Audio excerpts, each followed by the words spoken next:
So who reads poetry anymore? Along with the death of the novel, that favorite topic of newspapers, which are themselves struggling for survival, poetry's lack of relevance in the 21st century seems to be a received idea, a commonplace. But that is an idea that needs to be examined. In our age of virtual connections, poetry is thriving. It lives in pixels and flashes, and it also lives in song and print and on subway posters and t-shirts. It might appear to be sleeping on bookshelves, but it's ready to be reanimated anytime someone opens a book and reads a poem silently or aloud. Poetry tackles the big questions in a way that people seem to need, have always needed, long before the invention of the written word, or much later of movable type. It travels the world in an instant, and it can change lives. People still reach for lines of poetry to quote at major events or milestones in life. Certainly at the solemn ones, when we're feeling sad or reverential, or maybe just dutiful, at funerals or commemorations. That's when we look to poets for words to give voice to our grief, to shine some light, even if we can barely see it. In times of crisis or in response to a major turn in history, poems go viral on social media. I've seen it happen over and over on Facebook, Twitter, Instagram. And then there's joy. We read or recite lines of poetry at the happy occasions, the celebrations, weddings, baptisms, baby naming ceremonies. We're excited, ecstatic, and we look to poets to give us the words. Poetry is also political. Spoken word and performance poets foreground that. And George Eliot Clark, our current parliamentary poet laureate, was until recently the poet laureate of Toronto. Anna Yin is the poet laureate of Mississauga, just outside Toronto. Micheline Mailer is the poet laureate of Calgary. We appoint poets to encourage poetry reading and writing in their communities, to speak for cities and entire countries. And I do recommend their work, by the way. Poetry takes the long view. It's an art form that stretches back before historical records, and it's also entirely of our moment. If some song lyrics could be seen as poetry, then nearly everyone is enthralled to this ancient art still. The Nobel Prize Committee certainly thinks that lyrics are literature. They gave Bob Dylan the Nobel Prize for Literature this year. His win sparked a huge debate among writers. Did he deserve this prize? Sure, he took the name of a famous poet, Dylan Thomas. I'll reserve judgment, but I would observe that the prize could just as well have gone to two Canadian singer-songwriters, in that case, Joni Mitchell and Leonard Cohen, late Leonard Cohen. But I'll point out that one of Dylan's most famous songs, Blowin' in the Wind, is a series of questions with an enigmatic answer, which is the title.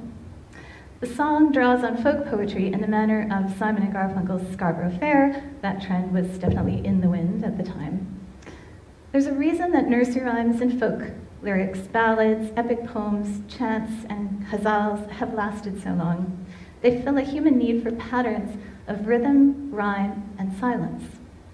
For truths delivered with a bell-like ring, for aphorisms, for romantic desires given expression, for passing down stories and religious beliefs, for mystery, for nonsense, and for awe. The most resonant poetry doesn't flinch from asking the big questions and from at least partial attempts to answer them. How can I win that person's love? Why are we here? Where or what or who is there a god or goddess? What is war like? How do we define peace? And yet poems can also be sly. Shall I compare thee to a summer's day? Oh, please do, how flattering. The answer is not what you might expect. Thou art more lovely and more temperate. Wait, what? Wow, that's even better. So long lives this, and this gives life to thee. You'll make me immortal with your poems. So good poems often subvert your expectations. The issue of timelessness can be thorny. So much depends on cultural beliefs and assumptions. Still, even if a poem isn't always topical or relevant beyond a particular age or culture, they do offer something that we ignore at our peril. The American poet William Carlos Williams wrote, "It is difficult to get the news from poems, yet men die miserably every day for lack of what is found there." The American poet Emily Dickinson wrote, "Tell all the truth, but tell it slant." Poetry's answers might sometimes be indirect or intuitive, but they are stronger for their subtlety and the way they stay open to interpretation. I'll tell you my story. I started writing poems when I was about 8 years old and kept a journal in which I scribbled lines. A couple of years on, I can date this to my grade 5 classroom, I wrote a poem that ended with the line, "I feel that my work, like the world, is recycled." Deep thoughts for a 10-year-old.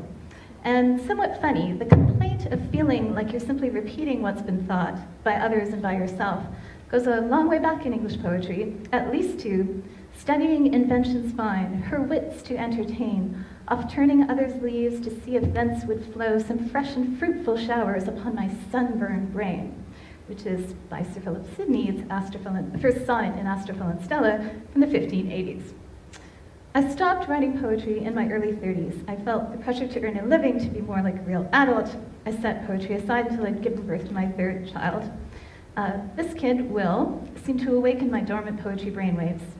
While I was listening to him acquire language, colliding images in his attempts to make sense of the world, I realized I should be following him around with a notebook, and I did. So phrases he said, such as, "Moon, moon, help me, I'm stuck," and "Am I thinking what I'm thinking?" made their way into my first book. I realized with new clarity that people are born to poetry, that as children we coin new words, as Shakespeare did. We seek to articulate, to understand what's beyond ourselves and what's going on inside. We take joy in words, we play with them, we whisper, shout, sing them, have to stop someone, a real grown-up, and tell them. It's an essential human impulse. Poetry can offer consolation or provide therapeutic catharsis. It can redirect our overstimulated 21st century minds to focus on essential questions, consider and reconsider our values and how we spend our time, and help us appreciate natural beauty. There are elements of philosophy and history in many poems, both contemporary ones and those in the canon. And I have a simple suggestion for you. Read some poetry. I recommend that you read Indigenous poets, Marilyn Dumont, Liz Howard, who recently won the Griffin Award, Gregory Schofield, and read the best of English poetry, read poetry in translation, and the lines will echo in your head. So if a final big question remains, what is the role or use of poetry? I would suggest that the English poet William Blake supplied the answer in his Auguries of Innocence. To see a world in a grain of sand, and a heaven in a wildflower, hold infinity in the palm of your hand, and eternity in an hour.